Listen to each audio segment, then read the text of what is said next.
Hello guys! Kumusta po sa inyong lahat? So for today's video ay magluto naman tayo nitong ating lunch. Walang iba kundi ang ating ginisang alamang. At syempre hindi makukumpleto yan guys pag wala tayong pritong talong at nilagang okra. So guys, kayo po ba anong lunch nyo today? So ayan na nga guys, so nagprito tayo ng talong dyan. Pig-slice ko lang ng ganyan. At pag nag-brown-brown na yan, syempre aahunin lang din natin yan. And pagkatapos guys, magluluto tayo ng okra, nilagang okra. Anak, partner na partner dito sa ating ginisang alamang at pritong talong. So, ayan na nga guys. Oh, happy lunchtime everyone. So, ayan na nga guys. So, sangkot ko lang dyan yung ating pork. Ayan, gumamit lang tayo dyan ng kalahating kilong pork. Yung may taba-taba. Syempre, masarap po sa ginisang alamang. Yung ilalahok nating karne is medyo may taba-taba para pampadagdag pa rin siya ng sarap sa ating ginisang alamang. So, naglagay ako ng konting mantika at mag-start na rin ako magisa ng ating bawang. Ayan. And, syempre, after nyan, ilagay na rin natin dyan yung ating isang buong sibuyas na puti. Ayan. Mas masarap po pag marami pong sibuyas sa ating mga niluluto. So, hindi naman po kamahalan ngayon ng sibuyas, kaya wag din natin tipidin yung ating sibuyas. So, ayan na po. At maglagay tayo dyan ng 4 na pirasong kamatis. Yung medium size lang na kamatis.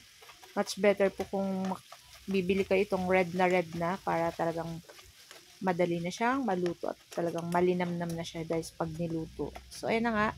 At after nyan guys, ilagay na rin natin dyan yung ating nilinisan na alamang. Siyempre, pag nag-ano po ko ng alamang, hinuhugasan ko po, tinatanggal ko yung mga shell, yung mga itim-itim para hindi natin makain. At syempre, hindi siya ganoon kaalat pag hinugasan na natin guys. So, lalagyan na lang natin yan ng panimpla para yung lasa niya nandun pa din. So, ayan, maglagay ako dyan ng liquid seasoning. Ayan, tapos maglalagay din ako dyan guys ng mga 2 teaspoon na sugar para balance yung ating lasa ng ating ginisang alamang. At ilagay na rin natin dyan yung ating bell pepper at yung ating siling pansigang para may konting anghang. Naku, try nyo po ito guys. Pag nagluto kayo ng ginisang alamang, lagyan nyo po ng bell pepper. Talagang napakasarap nito at nakakadagdag aroma pa sa ating ginisang alamang. Siyempre, hindi mawawala yung ating sili na pangsigang para may anghang naman sa ating ginisang alamang. So, ayan. So, after nyan guys, syempre, itong ating i-ready na natin, itong ating eggplant or yung ating talong, ipiprito lang natin yan. So, ito yung ating first batch. Ayan. Matalsik-talsik pa yung ating mantika kasi hinugasan ko yan guys bago ko pritusun. So, ayan na nga at binaliktad na natin at brown-brown na yan. So, lutuin lang natin yung kabila. And then, after nyan guys, aahunin na rin natin yan guys. So, gumamit tayo dyan ng paper towel para yung mga excess oil is hindi natin makain at masipsip lang ng paper towel. So, ayan na yung ating second batch. Binaliktad ko na rin guys. Ayan. Nako. Ito palang talong guys, napakasarap na nito eh. Kahit sa bahaw, sarap nito. Basta may sausawan ka lang toyo at kalamansi. Nako, sarap nito. So, ayan na nga at nagpakulo na ako dyan ng tubig at nilagay ko na dyan yung ating hinugasan na ating okra.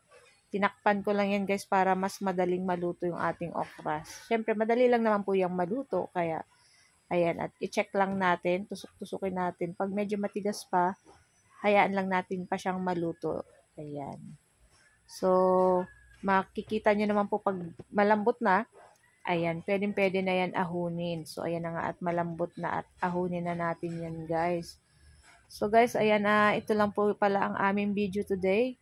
At sana po ay nag-enjoy kayo. Ayan, sa ating mga new followers, thank you so much po sa pag-follow. Ayan, sa lahat po ng nagla-like, nagko-comment at lalong-lalo na sa nag-share po ng ating video. Maraming salamat po. So, guys, thank you for watching and see our next video again. Tara at samahan nyo na po kaming kumain ng aming lunch. Nako, tamang-tama to ngayon, lalo na summer na. Pwede nyo itong pambaon pag swimming nyo guys. So, thank you for watching. See our next video. Ciao, babu!